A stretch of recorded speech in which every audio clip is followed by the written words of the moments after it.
அறிவோம் ஃப்ரெண்ட்ஸ், ஹிஸ்ட்ரியிலேருந்து டிஎன்பிசியில் கேட்கக்கூடிய தென்னிந்திய அரசுகள் என்ற தலைப்பில் இருந்து சோழர்களை பற்றி பார்க்கலாம். ஏற்கனவே நான் பல்லவர்களை பற்றி வீடியோ போட்டிருக்கேன், பாருங்கள். சோழர்கள். பண்டைய சோழ அரசு காவிரி ஆற்றின் கழிமுக பகுதியை மையமாக கொண்டு ஆட்சி செய்தனர். புகழ்பெற்ற கரிகால் சோழன் உறையூரை தலைநகரமாக கொண்டு காவிரி ஆற்றின் குறுக்கே கல்லணையை கட்டினார். சோழர்களது இலச்சினை புலியாகும்.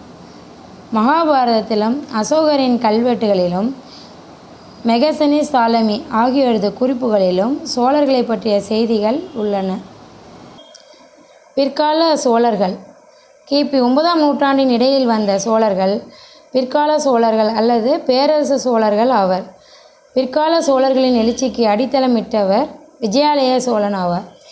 இவர்களின் தலைநகர் தஞ்சாவூர் ஆகும். விஜயாலய சோழனின் மகன் ஆதித்த சோழன் ஆவார். ஆதித்த சோழனின் மகன் முதலாம் பராந்தகன். அவர் மதுரையை வென்றதால் மதுரை கொண்டான் என்று புகழப்பட்டார். புகழ்பெற்ற தக்கோலம் போரில் ராஷ்டிரகூட மன்னர் 3ஆம் கிருஷ்ணனிடம் முதலாம் பராந்தக சோழன் தோற்று மரணமடைந்தார். ஆத்துளார் சாலை என அழைக்கப்பட்ட இலவச மருத்துவமனைகள் தஞ்சாவூர் உட்பட பல இடங்களில் அமைக்கப்பட்டிருந்தன. அடுத்து முதலாம் ராஜராஜ சோழன் பற்றி பார்க்கலாம். இவர் சோழ மரபில் ஆட்சி செய்த மிக சிறந்த மன்னர் ஆவார். இவர் இலங்கை மன்னர் 5ஆம் மகிந்தனை வென்று அனுராதபுரத்தில் சிவன் கோயிலை கட்டினார். இவர் முன்னீர் பழந்தீவுகள் எனப்பட்ட மாலத்தீவுகளை வென்றார். இவர் சேர மன்னர் பாஸ்கரவர்மனை காந்தலூர் சாலை, அதுக்கு பேர் திருவனந்தபுரம் பேர், என்னுமிடத்தில் வென்றார்.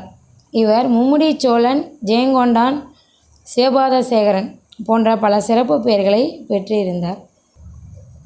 இவர் சைவ சமயத்தை பின்பற்றினார். இவரது காலத்தில்தான் தேவாரம் தூக்கப்பட்டது. இவர் கிபி 1010ஆம் ஆண்டில் தஞ்சாவூரில் பிரகதீஸ்வரர் கோயிலை கட்டினார். அதற்கு ராஜராஜேஸ்வரம் கோயில் என்று பெயர். இவர் காலத்தில் வரி விதிப்பு நடைமுறைகளை ஓலைச்சுவடிகளில் எழுதி தொகுத்தனர். சேனாதிபதி கொரவன் என்பவர் வரி விதிப்பு பணிகளை மேற்கொண்டார். முதலாம் ராஜேந்திரன். இவர் முதலாம் ராஜராஜ சோழனின் மகன் ஆவார். இவர் காலத்தில் சோழ பேரரசு ஒரு வலுவான சக்தியாக விளங்கியது. இவர் கங்கை கொண்ட சோழபுரத்தை நிறுவினார். இவர் கங்கை கொண்டான், பண்டித சோழன், கடாரம் கொண்டான் போன்ற சிறப்பு பெயர்களை பெற்றிருந்தார். இவர் மகள் அம்மங்காதேவியின் மகன் முதலாம் குலோத்துங்க சோழன் ஆவார். இவர் சுங்கம் தவிர்த்த சோழன் என புகழப்பட்டார். Thank you guys. நெக்ஸ்ட் பார்ட்டை அடுத்த வீடியோவில் அப்லோட் பண்ணுறேன். தேங்க்யூ.